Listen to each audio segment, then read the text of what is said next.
And now, for your listening pleasure, here's Polizzi and Rose, covering the week of media, marketing, and digital content news. This Old Marketing. Take it away, boys.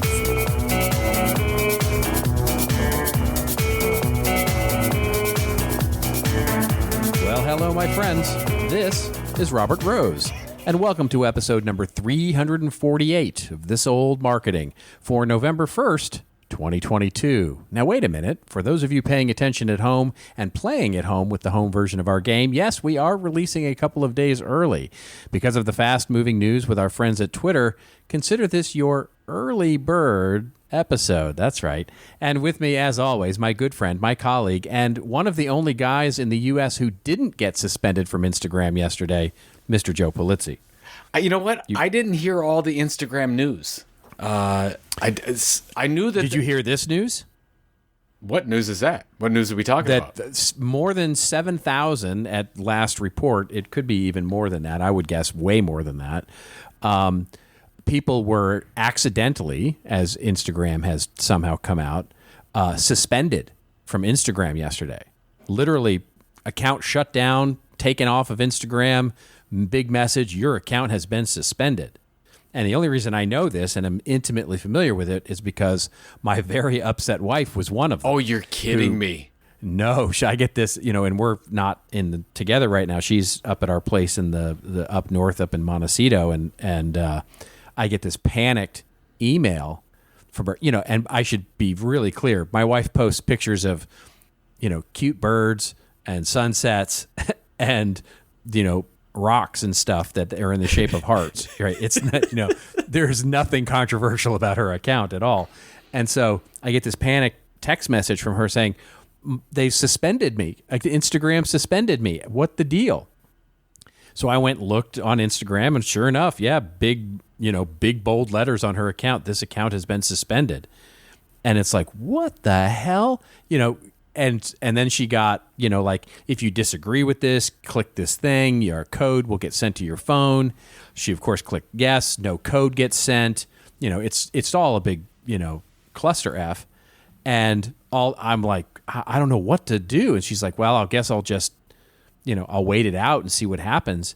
And then I went online and saw this news item that said, yeah, Instagram accidentally yesterday suspended thousands and thousands of accounts. And I texted her back and said, here's the deal. You just got to wait this out until they fix the bug. But what was amazing to me was, she was emotional about it. She was really, it's a big deal. Really upset. It's a big deal. Really upset, which just shows us how tied we are to these platforms. I mean, emotionally tied we are to these platforms. But, and I'm not throwing my wife under the bus here. Hers is a very casual account. It's not like she makes a living off of it or anything, so, but she was not happy. It was a big deal. It's so crazy. Actually, a friend of yours and mine had that happen with Facebook, and it was the Facebook account was hacked, and then she could never get access back to the account, and nothing would happen. So this is weeks and weeks go by, and nothing happened. So she created a brand new Facebook account, started friending everybody, populating it, really trying to catch up for lost time, all that stuff, and then Facebook blocked that account and took it away from her and suspended her because they said it was a duplicate account. A duplicate account. Do you believe that? Good Lord. Have they fixed that at this point? No, they have not. I believe gracious. The last I heard is it's a lot of ugliness. It's not nice at all. And obviously both meta companies, Instagram and Facebook, having issues. Yeah, I heard I heard that yesterday was a big bot issue. Like they were trying to get rid of all these bots, but obviously, in your wife's case, not a bot account.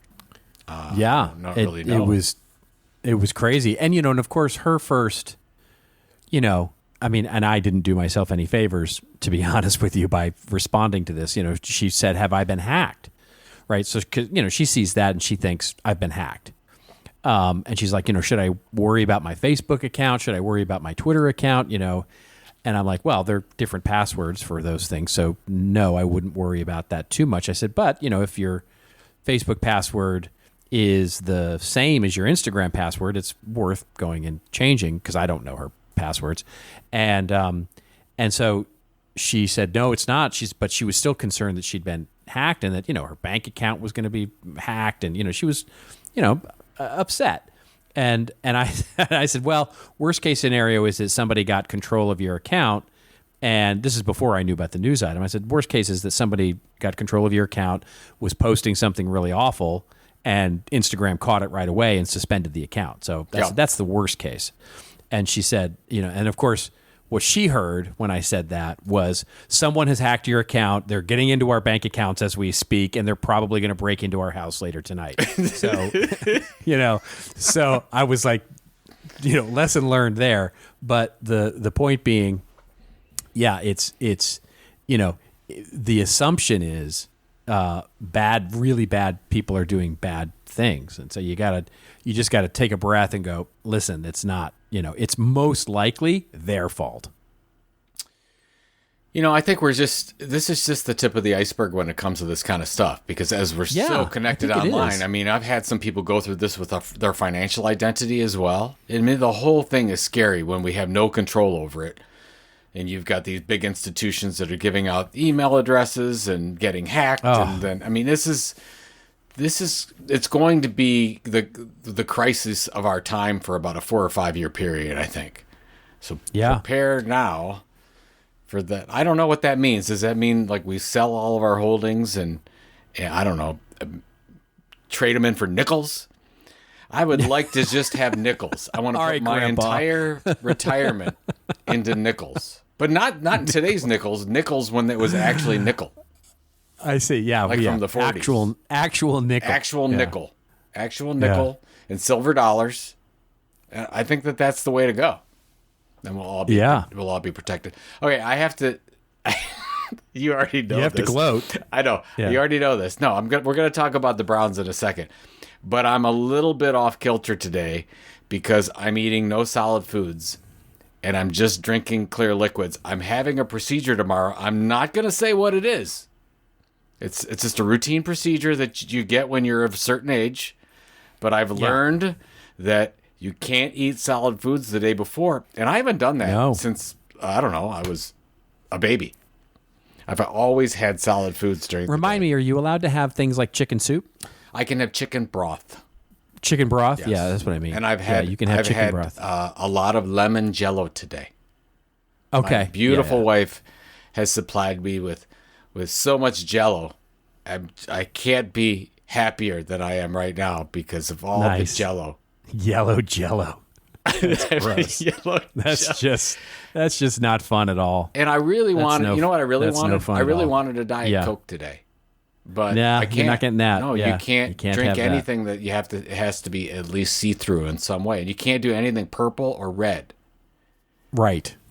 I'm sure people know what we're talking about, but whatever. So I'm a little bit cranky, maybe. I've been told I've been... Not as cranky as you're going to be tomorrow. Let me be really clear about that. I've been told... You're going to be a lot crankier tomorrow. I've been told I've been cranky. But on to good news. Yeah. You were texting me last night as the Cleveland Browns were winning. I thought you would be at the game. So we made a decision not to go, and I was forwarded this decision because I did an analysis, Robert, and the analysis told me that every time that Joe goes to a football game, the Browns lose. Yeah. And it's pretty much the way it's been for the last few years.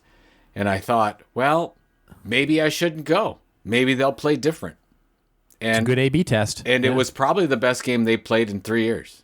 They were on fire last night. They were playing lights out defense. Defense was great. I mean, they gave up 13 points in junk time, which I think were pretty much meaningless, but everything was all systems go yesterday.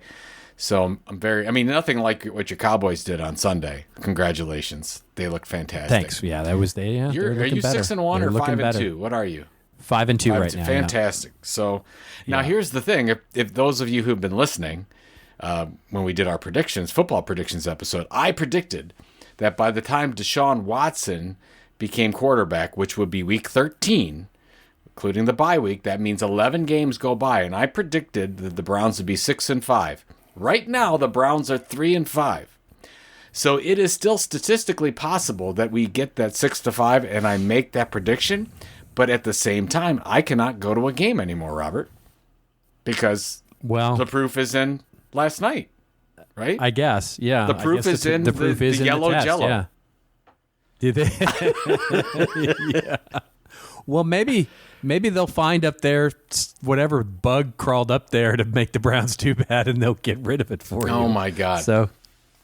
So yeah. So anyways, we're all very happy. I did watch the game last night. They played tremendously well, and we'll see how it goes. But I was rooting for the Cowboys on Sunday, and I did not know if Dak coming back was going to be the right move, but.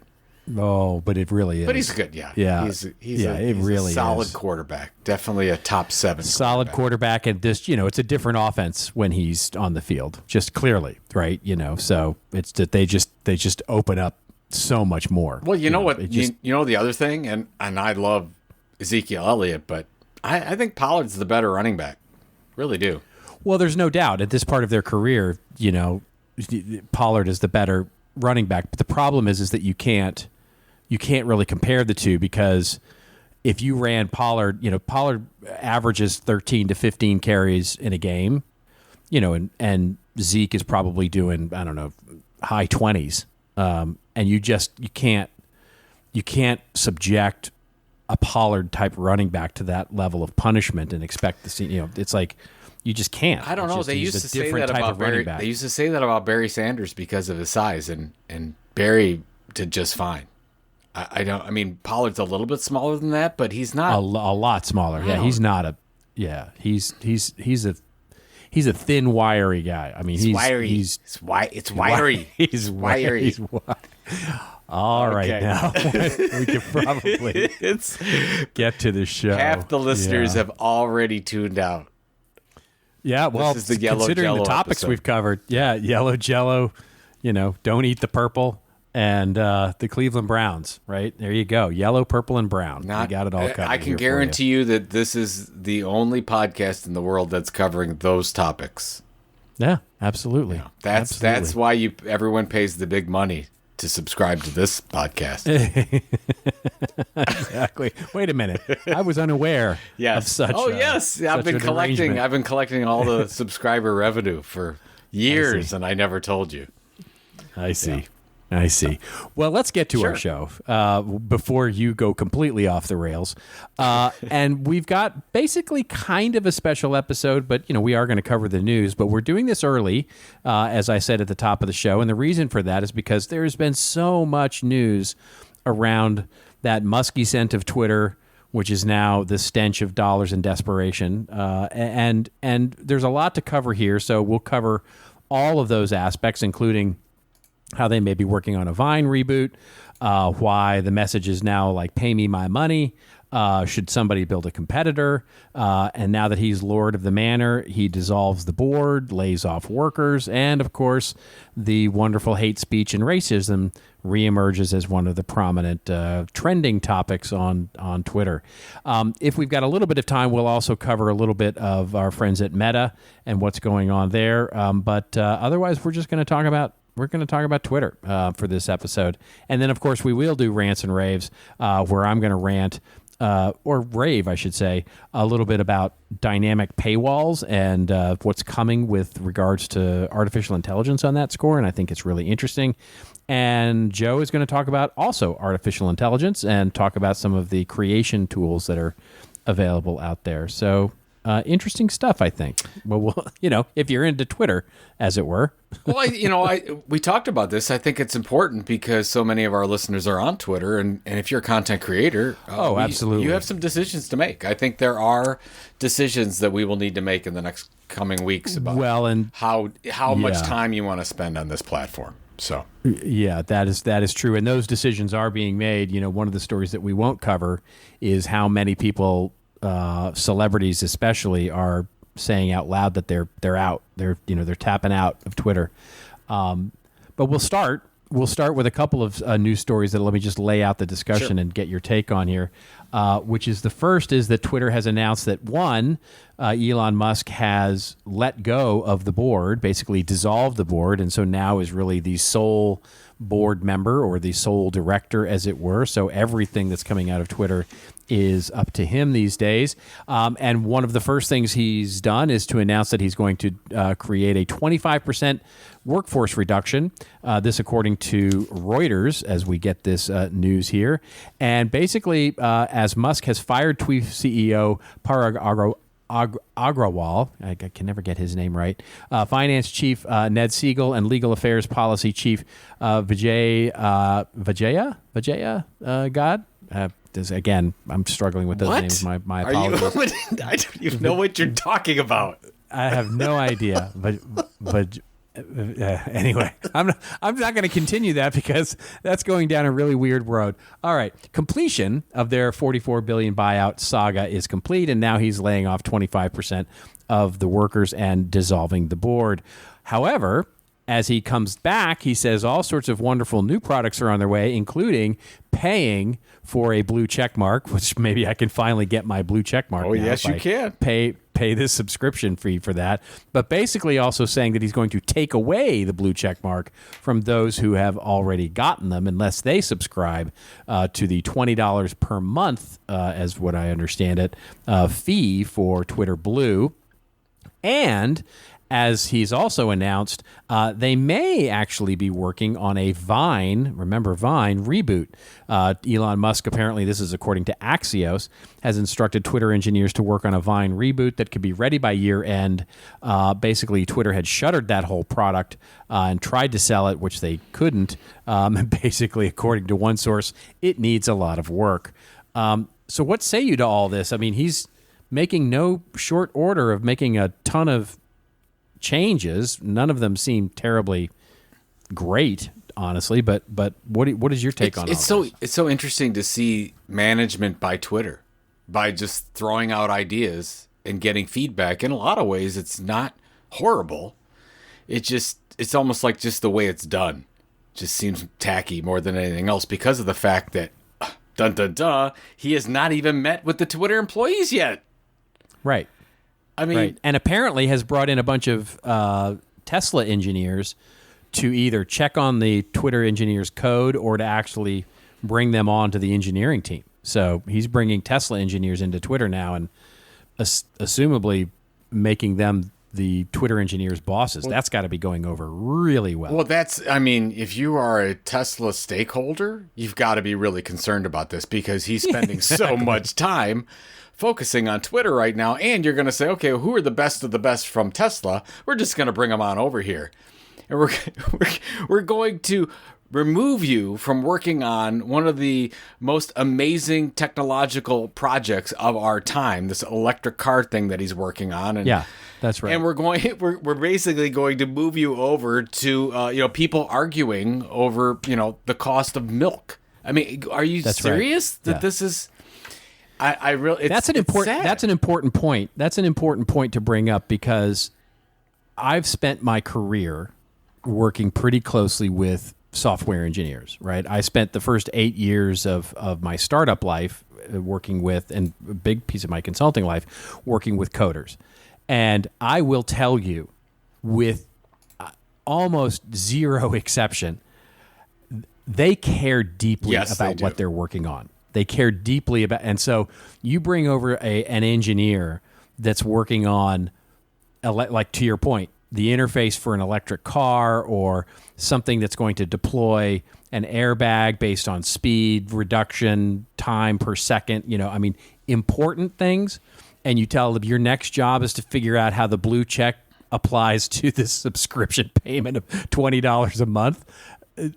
That's an unhappy engineer. I will tell you that they may do it, but they're not happy about it. I can tell you that. Well, and it's not.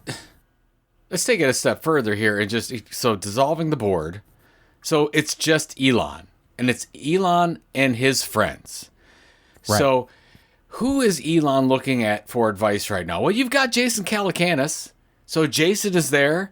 Mr. South by Southwest. I know, yeah. Mr. South by Southwest, and I'm not putting Jason down, but no. Jason has a very particular way of thinking, and he's probably coming up with some really interesting ideas for Mr. Musk. And then you've got people like Mr. Beast, Jimmy Donaldson out there saying, I know what you can do. You can beat TikTok by doing this or something else. And Elon's peaked. I mean, hey, you've got the number one YouTuber there. He must know something. So Elon's saying, how can we be better than TikTok? This is all happening in real time.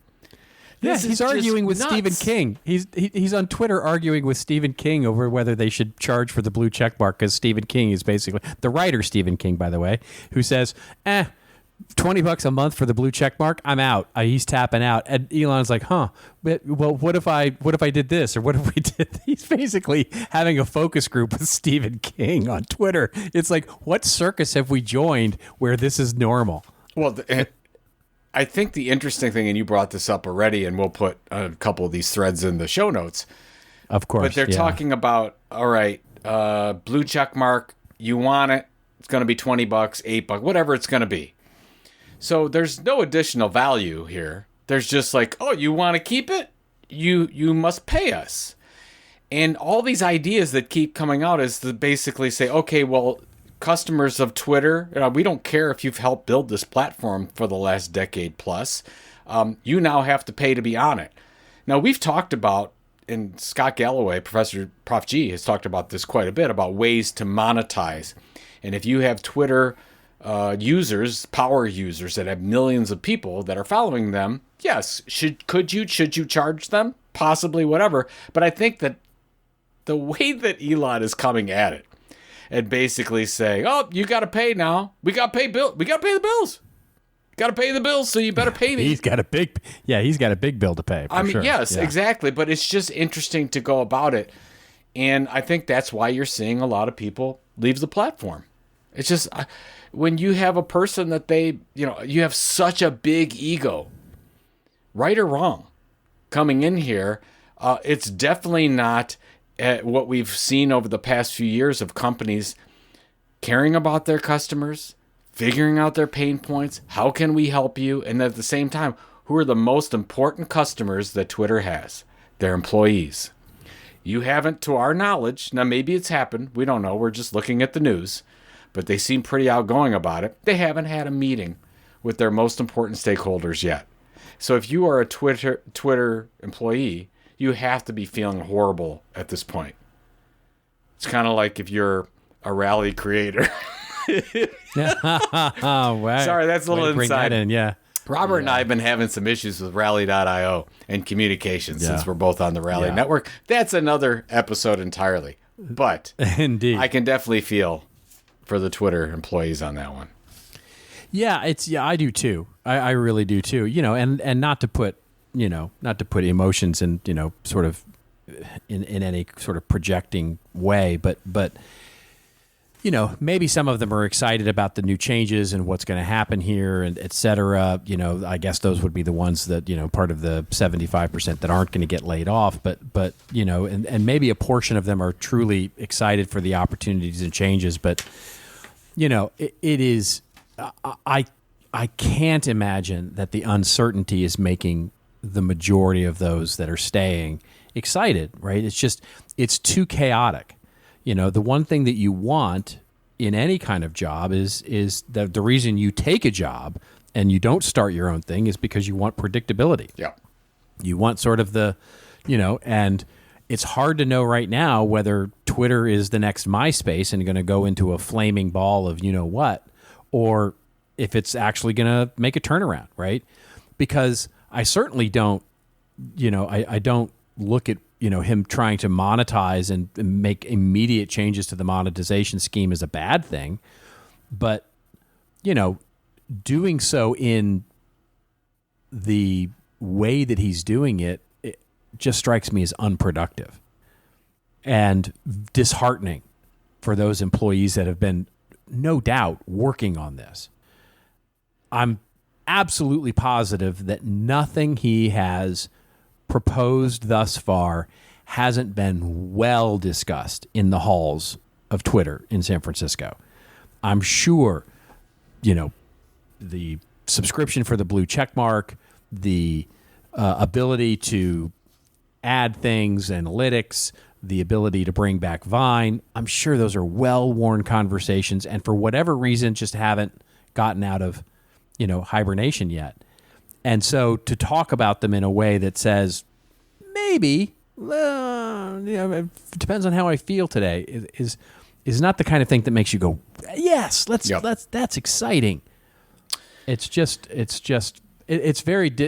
disheartening, I guess is the word for it. And people, and you coupled with that with the whole free speech thing and the continual, I don't know if you saw Chris Penn's analysis of the use of the N-word, how it's gone through the roof. Yeah, why don't you go through that? Basically, what happened is that as soon as Elon took over, the use of anti-Semitic, you said the N-word, it just went off the charts. Correct? Is that a real thing? It went off the charts, and Chris Penn did an analysis where he sort of graphed it, and you can just it's stark. I mean, the amount of hate speech and the increase of it over the last couple of weeks. But nothing's been changed. Like nothing has changed yet. Right. Basically, Elon has said we're not changing anything for right now, but just the fact that there was a change in ownership, that spurred everything, right? That's what you're telling me? Well, sure, because now you can go on and say whatever you want. You got to figure the people that are behind the wheel of suspending accounts or doing those things are like have their finger not on their keyboard right now. I mean, they're like, I'm not touching this. I don't know whether I should suspend this person or not. Or so it's pretty much open season. Yeah, it's right. It's just open season on whatever you want to say at the moment, because it's like when the substitute teacher comes into the room and you're just going to trash the classroom until somebody says stop, because there's no rules right now. The homeroom teacher is gone, and it's the I don't know where it's very. It's like the line to sign up in Blazing Saddles, right? It's pretty much that. Right, you're just getting the worst of the worst people that are all getting in line saying, "Hey, it's okay, we can be bad." Yeah, and this guy's going to lead us there. So that's sad. I guess if we talk about the meta thing, what do you think about? So just to be helpful to people listening to this, there is a national security issue here that, part of one of the links that we'll have. You're on that again. No. It's in the links. It's okay. Somewhere in there, right? Is that an issue at all? Because this is, you've got so many countries, including Saudi Arabia, that's backing Twitter now, or you think that's a non-issue? I don't put the level of importance on that. I understand that concern. And maybe I'm being Pollyanna about this whole thing. Maybe I'm not as conspiracy theory as I am. I mean, it's very possible that I'm a little too naive about this. So let me just state that at the front. But the crux of it is I don't necessarily worry about that nearly as much as I worry about Elon and some of the conversations he's had with things like Ukraine and others with regard to things like Starlink, right? And that was a big to-do, right? Ostensibly making policy around providing communications equipment to the Ukrainian government for in the middle of a war. So, and good or bad on those things, which is I just think the sort of Tony Stark Iron Man nature of Elon Musk concerns me more than whether or not governments are on Twitter and what's going to happen there with censorship and all that stuff. I think the bigger issue for everyone listening to this is that should I stay or should I go? No, I think that there was a time a couple years ago when we thought that all these platforms were going to last forever, and of course, if you look at history, they never do.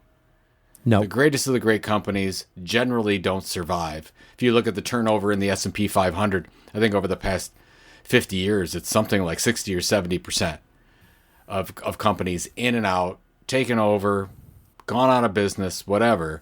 So you just have to have the mentality, if you're having your employees on this platform or it's part of your content marketing strategy, that tomorrow it may be gone or the rules may have changed. And if you keep that mentality, you're going to be okay. For whatever you do on Twitter, you're probably going to be fine. If you have some way that you're building a relationship with audience or communicating, creating amazing content experiences for your audience in another way that you can control the distribution, the data, and the content, and you can't do that on Twitter. You can't control the distribution, the data, or the content. So, what do we do? And you have to make a decision. And I think it's one of those times where, and I know it's all too soon, and it's funny, all these news articles that you're talking about, they've all come out in the last 48 hours. Right. This is nuts how much news there is around there, because it's all speculation. We don't know. To your point, probably nothing has happened. We don't know how fast things will move, but maybe now that half of the engineering force at Tesla's over there, who knows how quickly we can make things happen. But I would just say, be careful. Be careful. Yeah. Well, I think one of the things that comes out of this is, and we'll link to this in the show notes as well, which is there's an article about there may be no better time to launch a competitor to Twitter than right now. There are a lot of people who would I think jump to something else right at this moment. And the article that we'll link to is from TechCrunch, and the headline is "Forget the Metaverse, Meta should make a new Twitter." That may be the bigger opportunity for something like a Facebook, but or some other new competitor. There was a competitor that Jack Dorsey is launching, and I just signed up for the beta of it. It's supposed to be this new, I don't know if you've heard of it, this new decentralized version of a social network where it's, going to be all Web3 and focused on decentralized social media where nobody knows your ID. Yeah. And you can give whatever whatever considerations on privacy you want to, whatever information is out there. Now, is this correct so from what I heard, when Elon, the purchase went through, Jack Dorsey got almost $1 billion in money from that. It was like really close to $1 billion. And he took that all and he's putting that into this new thing. Blue Sky, yeah. Okay. Yeah, the new thing is called Blue Sky. And what I understand is exactly what you just said, is that there is, how money gets traded between left hand and right hand, who knows? But he's starting a new thing.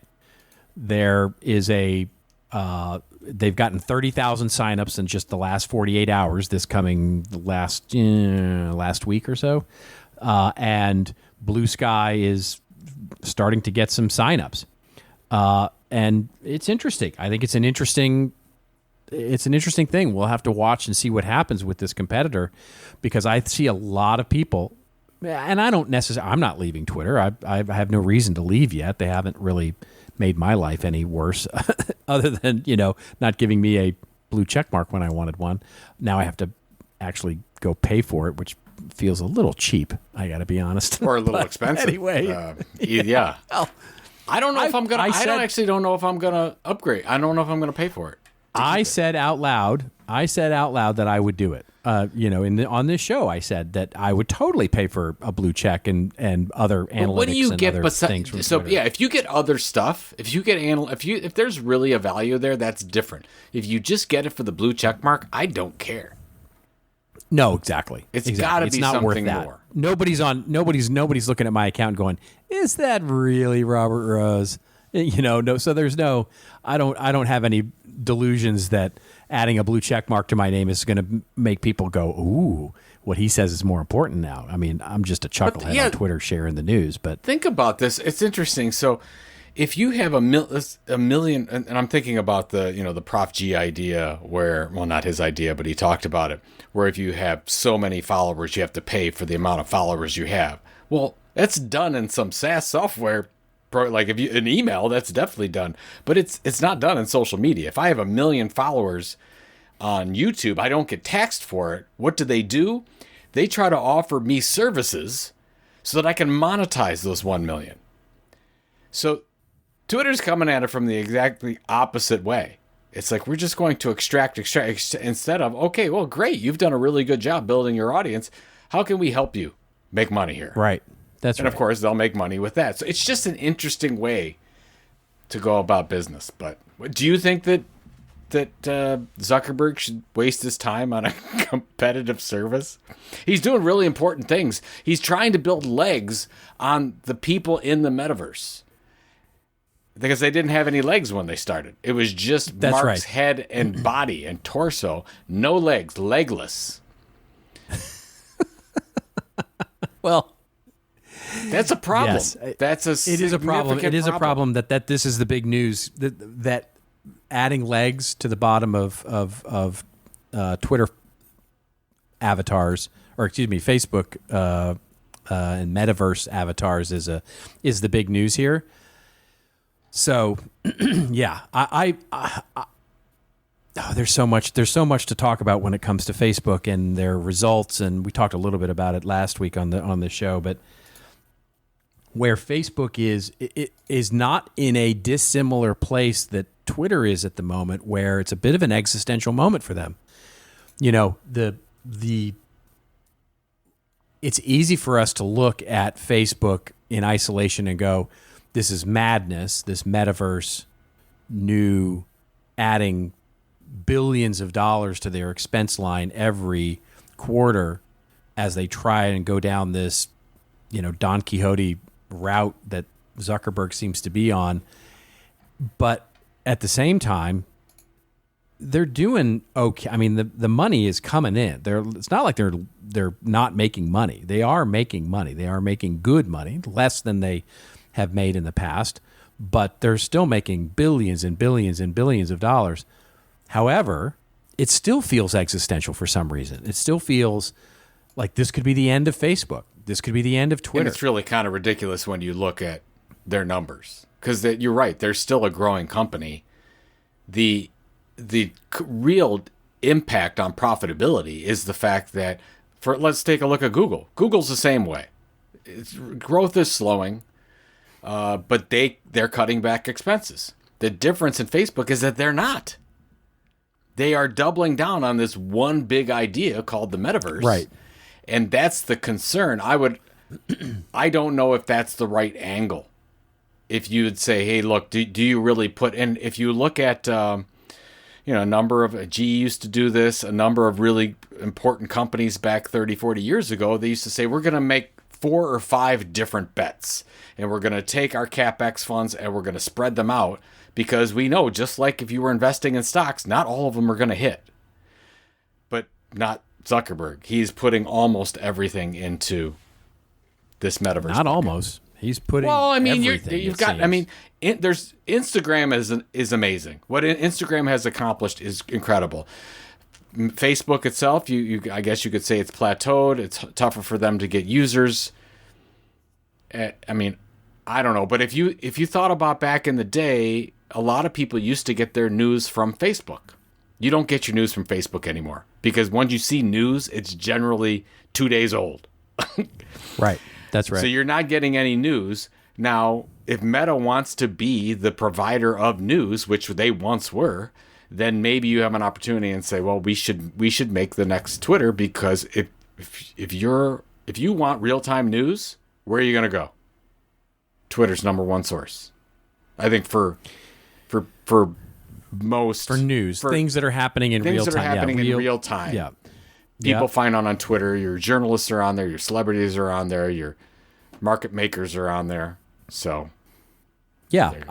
How many times do you watch CNN or any cable or broadcast news? And I don't know about you. My local news program that gives me weather and the local sports and the crime report and all of that, they now have a segment, as do many of the national news organizations as well.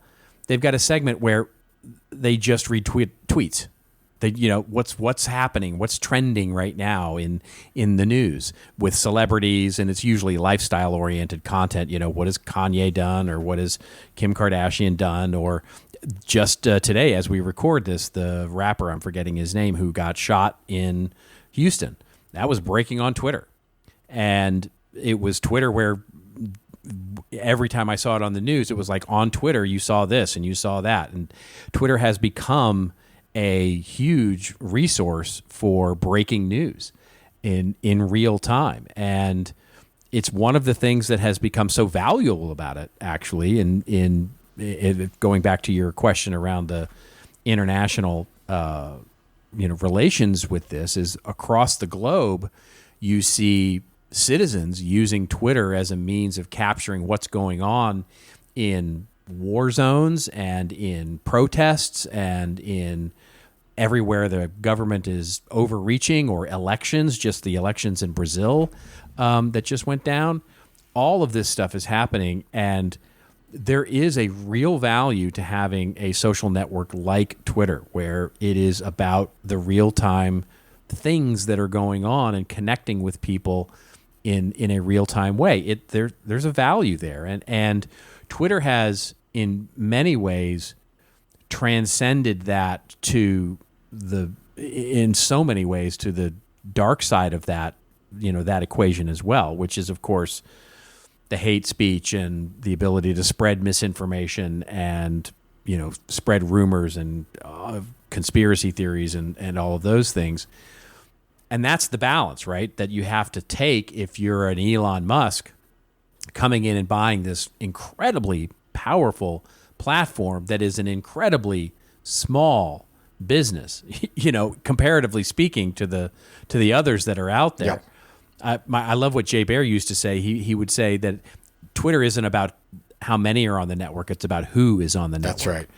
That's right, and still is that way. Yeah, that is something that so far I think Elon hasn't really grokked yet, because the whole discussion about Twitter being the town square is not true.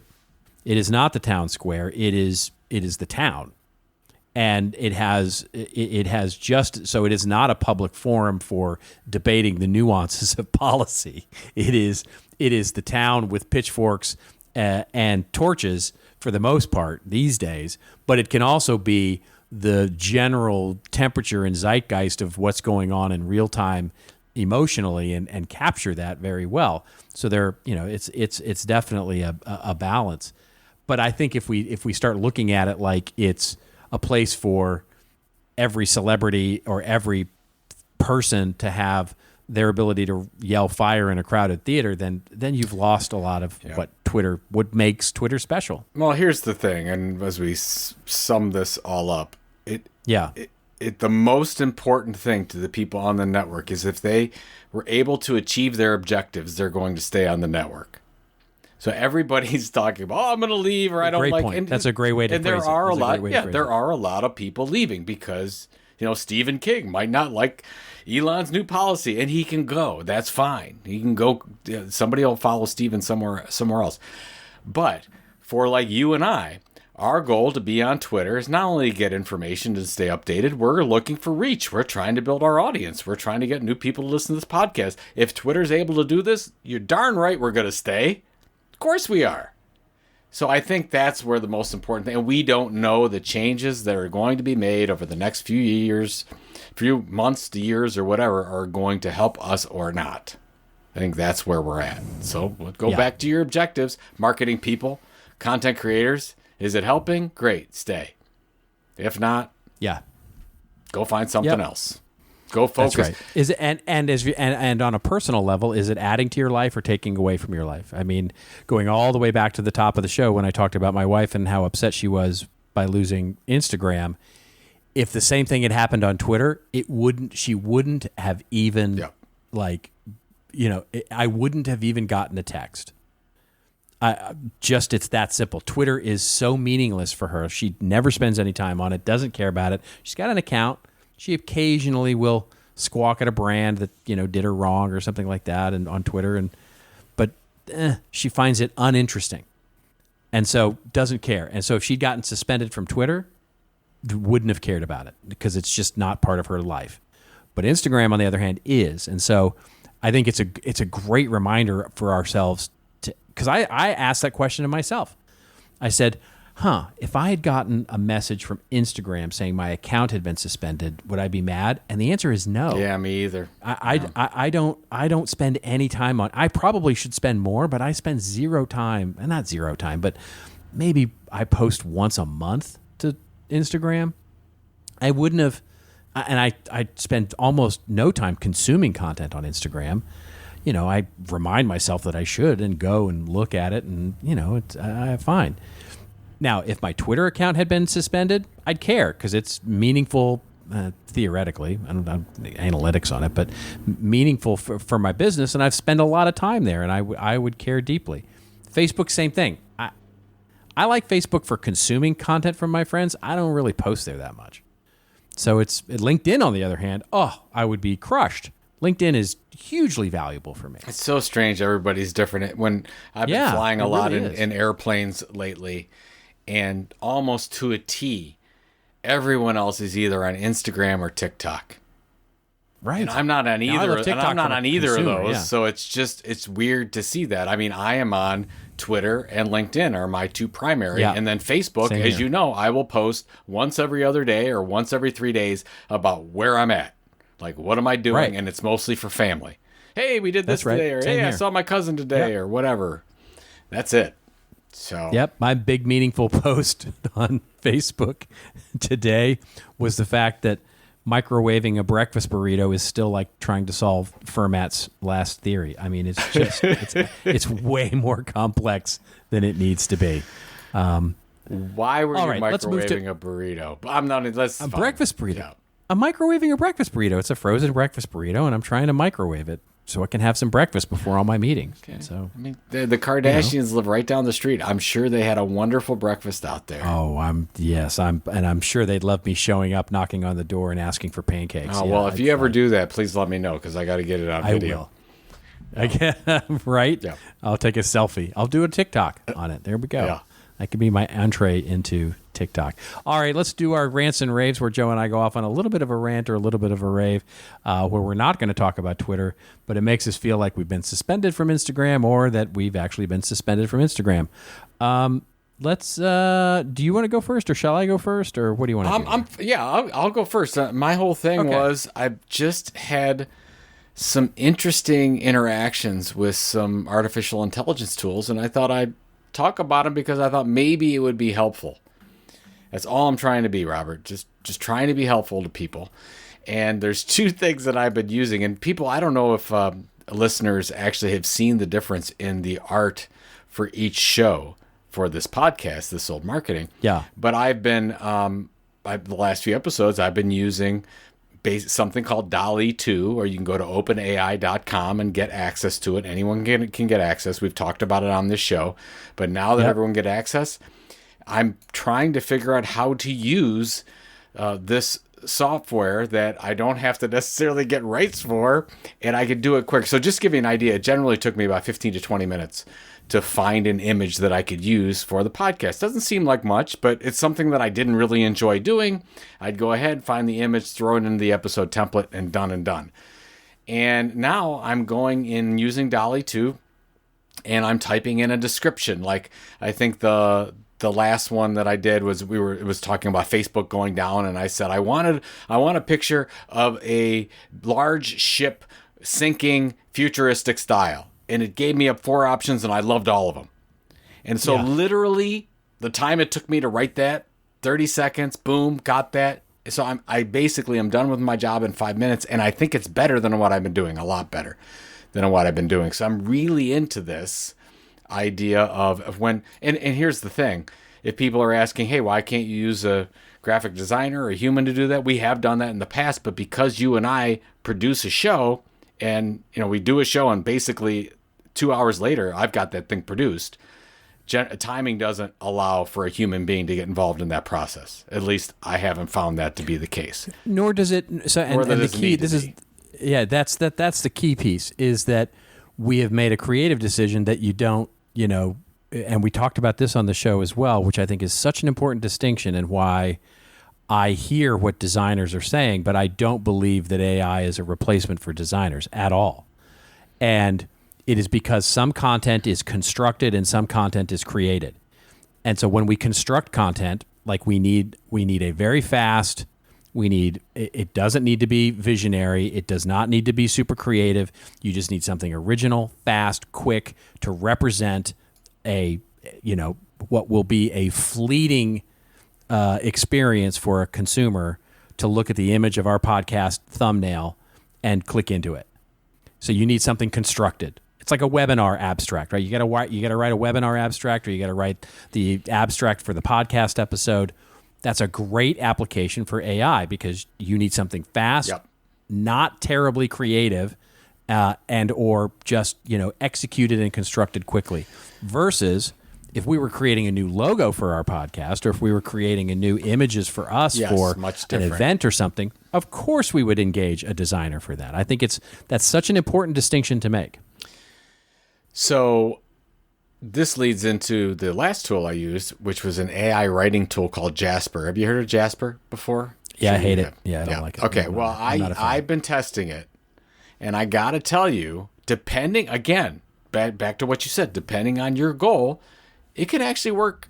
I can see the applications of it. So I did 2 quick tests. I did how to gain newsletter subscribers. I said I wanted a blog post in Jasper. I'm targeting content creators, newsletter writers, entrepreneurs, whatever. Tone is professional. 30 seconds. I received a 500-word, 4-point with the conclusion overview that I would not publish by itself, but I could use as good base fodder for writing a longer art. I could see it saving time. So from I'm not a big... Same thing. Yeah, so from that standpoint, so it can work. The other thing was I was thinking, and I've always thought this, can AI actually write a novel? And I've been told that it's very hard for AI to do that because you got to put in so many examples to get somebody's voice and the characters, whatever. And I said, well, what if I did this? So I would research some articles, and I found out if you prompt it with 3 or 4 paragraphs, it will continue the story. So I went and I took my old introduction from The Will to Die, and I put it in there, and I put it in, and I said, give me out another 4 or 5 paragraphs, and I was actually quite impressed. It went a completely different direction than I thought it would, but it was interesting. So I could see if you are a novelist that you could go into this and use it if you're stuck, if you don't know the direction, if you need a little bit of, I don't know, whatever you're trying to get. So that right now where we're at with these tools, I think they're really good as crutches for a content creator, especially if you're stuck or especially if you need to get something done very quickly. So. Yep. Agreed. 100%. They are 2023's version of Photoshop. Yeah. They are good at helping you execute what was your idea to begin with. And they're not a replacement for a designer or an artist or a writer. They are like a good research assistant or like a good co-writer.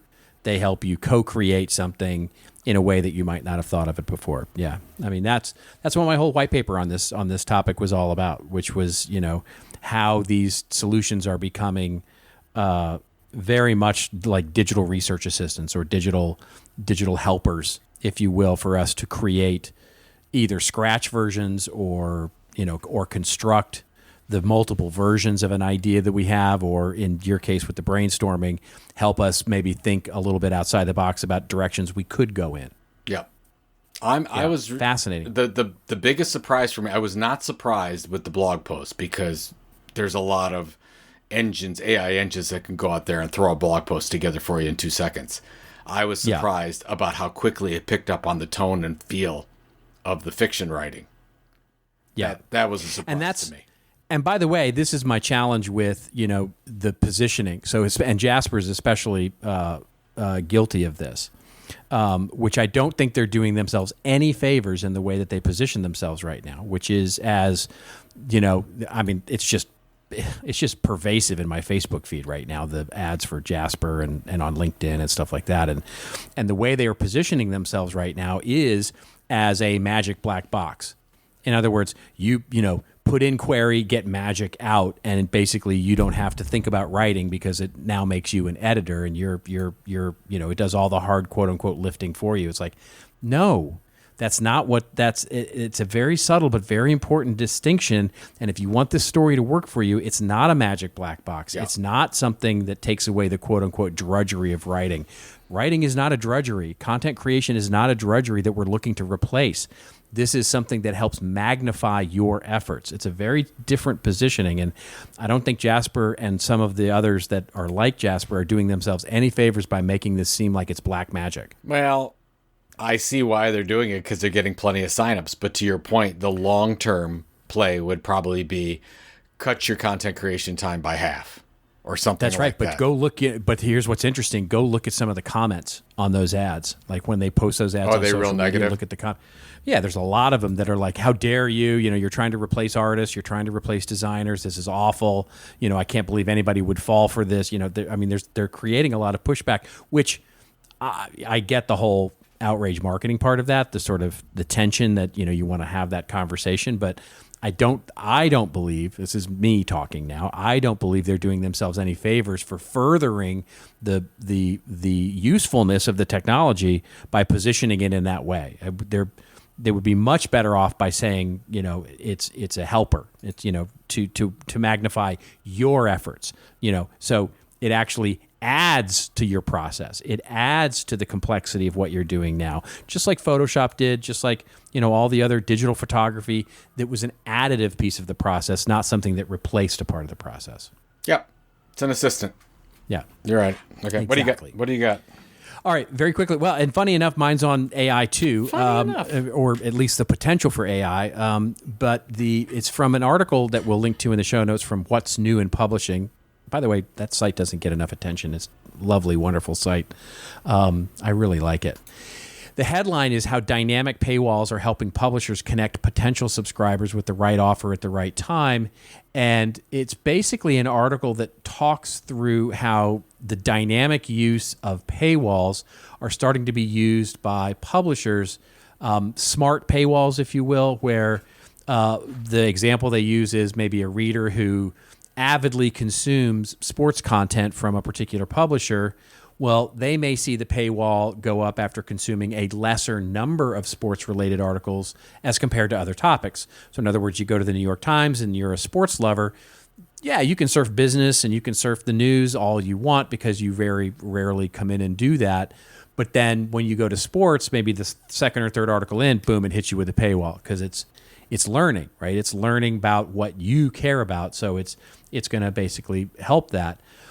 These intelligent paywalls, as they go through it, are increasingly going to use artificial intelligence in order to, you know, what form fields are asked for, when they're asked for them, and optimizing for those sort of those paywall and e-commerce and what they're protecting as part of it.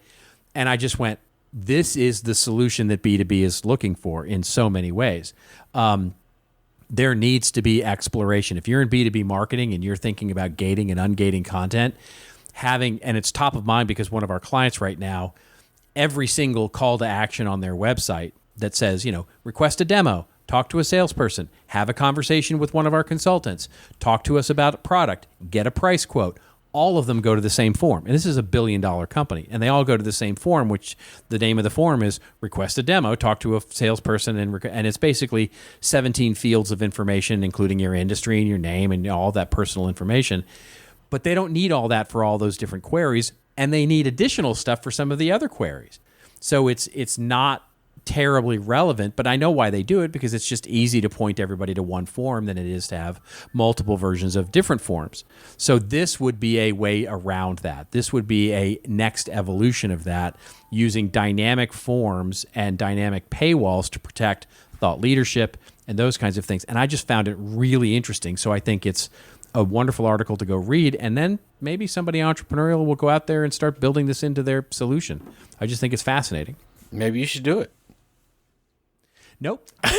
Nope, not me. I advise people on doing it. I don't actually do any of the work. That business a long time ago. I want somebody else to go do this because I'm excited for them, but I don't want to do it. That's exactly, yes. You've made a really good career of telling people what to do, but not actually doing the thing. Exactly. Do what I say, not as I do. Oh, anyways, what do you got coming up here? Anyway, well, you know, what we've got coming up here is a lot of stuff, I guess, clients, you know, all that kind of stuff. Really, I got some travel this week. I'm going to do a keynote and in New York. So I'm back to New York for the first time in a few. And then back next week, and just neck deep in client work. How about you? Yeah, we're almost at early bird ending for Creator Economy Expo. We have 6 months from today, actually, until CEX 2023. I feel like we just did the last one, but so working hard on that, putting the speaking schedule together, sponsorship packages, all that fun stuff, and then actually next week, which is why we have a special episode. Next episode is I'm going to have a little downtime, siesta time, with my favorite person, my wife, and we're going to take a little vacation time, but not before I will see you. Hopefully, if you get back from your travels, I'll see you this Friday. So that is exactly right. I'm going to hope to see you this Friday to go listen to some music with your brother. There you go. And yes, next week we do have a special episode. We hope you'll stay tuned for that. But in the meantime, well, just remember, everybody, it is your story to tell. Tell it well. We will see you next week on This Old Marketing.